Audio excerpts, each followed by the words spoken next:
So, as someone who has reverted to Islam from being an atheist his whole life, I've been getting a lot of really genuine questions from fellow Muslims about my journey. And one in particular sent me a long list of questions, and one of them I want to read you the question and read my response to get some understanding of why I chose Islam. So this person asks, how did you land on the Quran and how did it feel reading the Quran for the first time? What caught your eye in it the most? What reasoned with the philosophical part of you the most? And what was the most emotional part for you to read? What questions did it answer? What were the aspects of God that you found yourself at peace with at that time? What search did it end? So I respond, when I finally opened the Quran, I did so with an unusual mixture of skepticism and respect. I wasn't expecting to become Muslim. I simply realized that if I was going to take religion seriously, I owed it the same intellectual honesty I expected of others. I had spent years reading Plato, Aristotle, Nietzsche, Marx, Kierkegaard, and Camus. It seemed inconsistent to critique Islam without ever having seriously read its primary text.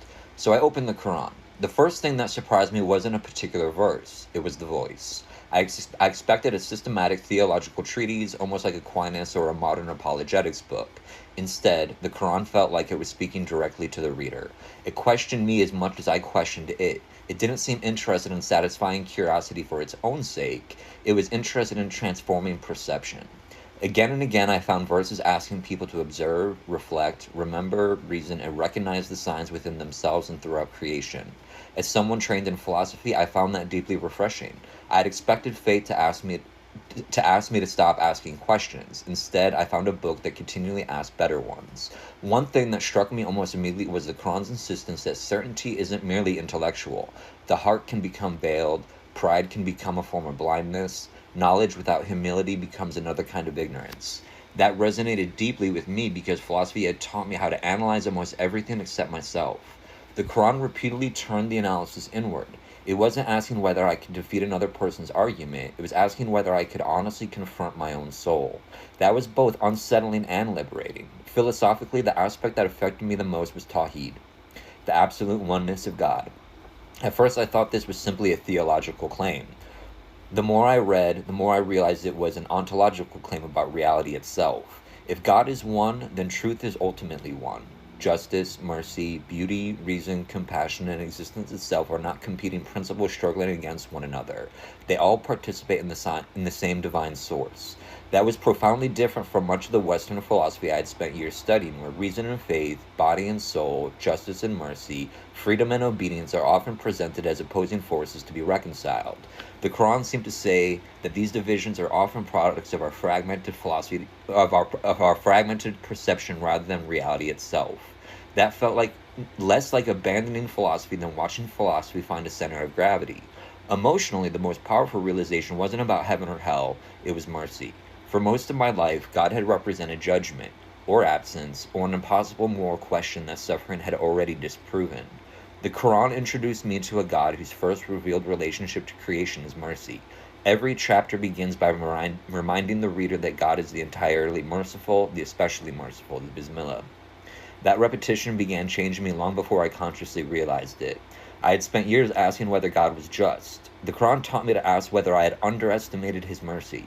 That didn't erase difficult questions about suffering, but it transformed the way I approached them. Instead of standing outside reality demanding explanations, I slowly learned to stand within it and with trust.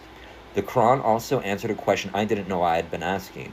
For years I had believed morality was real, love was real, beauty was real, sacrifice was real. But under strict materialism, they often felt like remarkable accidents, deeply meaningful to us, but ultimately derivative of physical processes. The Quran allowed me to understand them differently, not as illusions, not merely as evolutionary strategies, but as signs. They were no longer things I had to explain away. They became windows through which reality disclosed something about its creator. Perhaps the greatest peace I found was with the character of God himself. I had rejected belief because I couldn't reconcile suffering with the image of God I carried. The Quran didn't answer every philosophical objection I had. What it gave me instead was a God worthy of continued trust even before every question had been resolved. I found myself at peace with the idea that finite beings may not fully comprehend infinite wisdom. That wasn't an invitation to stop thinking. It was an invitation to think with humility. As for what search Islam ended, in one sense, none. It gave me new questions every day. but it ended the search that had quietly governed my entire intellectual life. I had spent years trying to build a worldview in which every piece fit because I had assembled it. Islam taught me that truth is not something I construct, it is something I receive, inhabit, and continually submit myself to.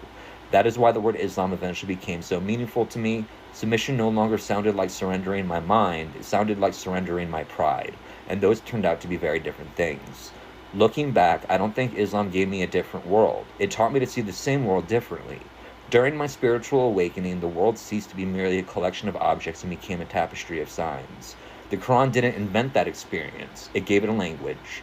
When it spoke of God's ayat, or signs, I realized that what I had been sensing all along was not the abandonment of reason, but the expansion of it.